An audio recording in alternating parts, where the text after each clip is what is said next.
To Remembering Our Spirits from the book Around the Year with Emmett Fox, March 29th, 2023, Hunger for Righteousness. Blessed are those which do hunger and thirst after righteousness, for they shall be filled. Matthew 5:6. Righteousness is another of the key words of the Bible, one of those keys that the reader must have in his possession if he is to get at the true meaning of the book. Like earth and meek and comfort, it is used in a specific and defined sense. Righteousness means not merely right conduct, but right thinking. In the Sermon on the Mount, every clause reiterates the truth that outer things are but consequences. As within, so without.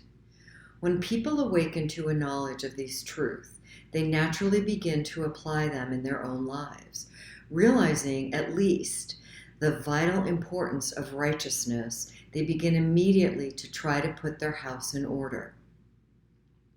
The principle involved is simple, but unfortunately, the exemplifying of it is anything but easy. Now, why should this be so? The answer lies in the potency of habit. And habits of thinking are at once the most subtle and the most difficult to break change. Perhaps failure to achieve righteousness is the failure of half-heartedness. You long, but not too deeply. Your hunger and thirst do not rise from a sense of total need. Have a mental stock-taking or a review of your life. It could not happen that a wholehearted search for truth and righteousness is preserved in it. If preserved in it, should not be crowned with success. God is not mocked, nor does he mock his children. Right thinking. Prior to my near-death experience and to my choosing to stop having a relationship with alcohol and live an alcohol-free life, my thinking was full of lack and desperation and taking and filling up the empty that was inside of me. I had negative beliefs and perceptions about myself, and I always judge people.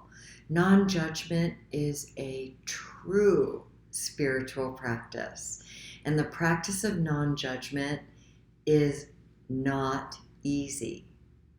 Because if you have been in the practice of judging for decades and decades and decades of your life, then it takes a lot of practice to interrupt that practice of judgment and replace it with the practice of non-judgment. My practice began 30 years ago in this way. I invite you in to these judgmental thoughts I am having about XYZ, and I am grateful that you transform it into your love and in your truth.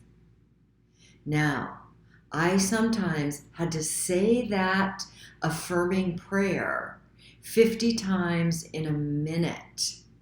My thoughts were so full of judgment.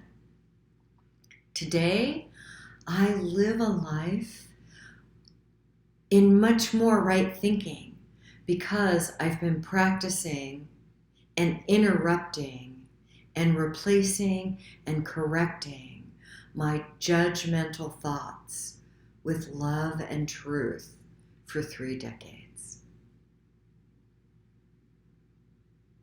Begin this practice. You're worth it, and all of your relationships are worth it. Take the best for you and leave the rest, and have a blessed day.